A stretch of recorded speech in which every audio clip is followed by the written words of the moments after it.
Alrighty, so if you're like me and you have a Glock29 Gen 5, you have a couple considerations. I also have a Glock 20, so I have the Glock 20 magazines. Now, the Gen 5s have a little bit of a different magazine base plate to compensate for that extra little bump out here on the front. So as you can see here, the Gen 5 versus the Gen 4 style base plates. Now, when you're talking about using a grip adapter for the Glock29, they have this guy by XGrip. And unfortunately, I have not found one that would work with a Gen 5. So I bought this to see feasibility-wise.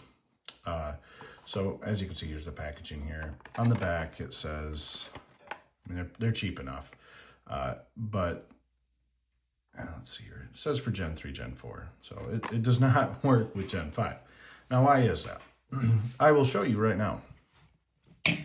So take out the standard 10-round magazine, and we got the 15-round Gen 5.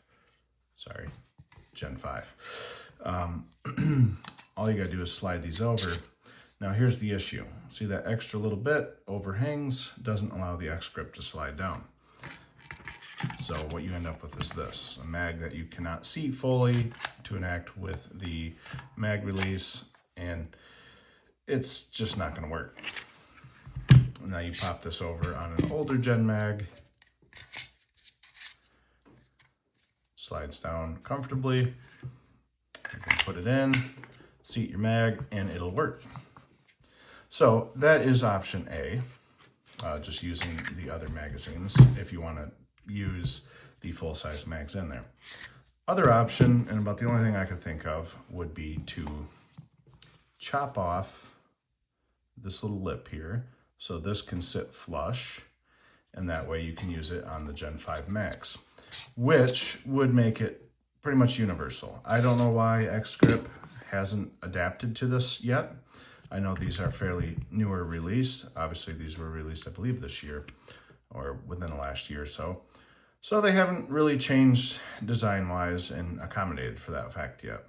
But I will give it a try and see how it works. So I'm gonna go off camera for a minute and I'm gonna do some trimming, some sanding, see if I can make this work. And then I'll come back and show what I end up with.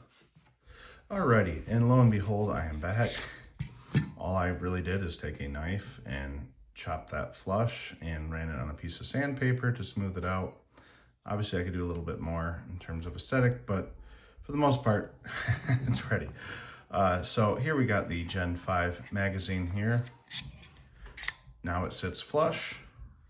I think if I really wanted to, I could take a little bit more radius there and get it down a little bit more. But honestly, I tried this and it actually fits tighter than it does with the Gen 4 magazines. So now this Gen 5 magazine works, and it is a easy peasy kind of deal. And it actually fits tighter. Now, when I put it back on the Gen 3, Gen 4 mags, so it's gonna sit a little lower. Honestly, that's not too bad either. So really, this is a quick and easy solution. If you have one of these Gen 5 Glock 30, Glock 29s, this is an easy fix. It's really simple. Really, I mean, does what it needs to do. And there you go. So it works. So if you're considering buying one, at least know that this is super easy fix to make this work. Yeah, so I think it's probably still worthwhile. We'll see if XGrip goes ahead and puts out an updated version of this, which I would imagine is only in due time, because this is a really easy solution to that problem. So, all right, let me know what you think, and hopefully it works for you if you're considering it. So, alrighty, thanks for watching.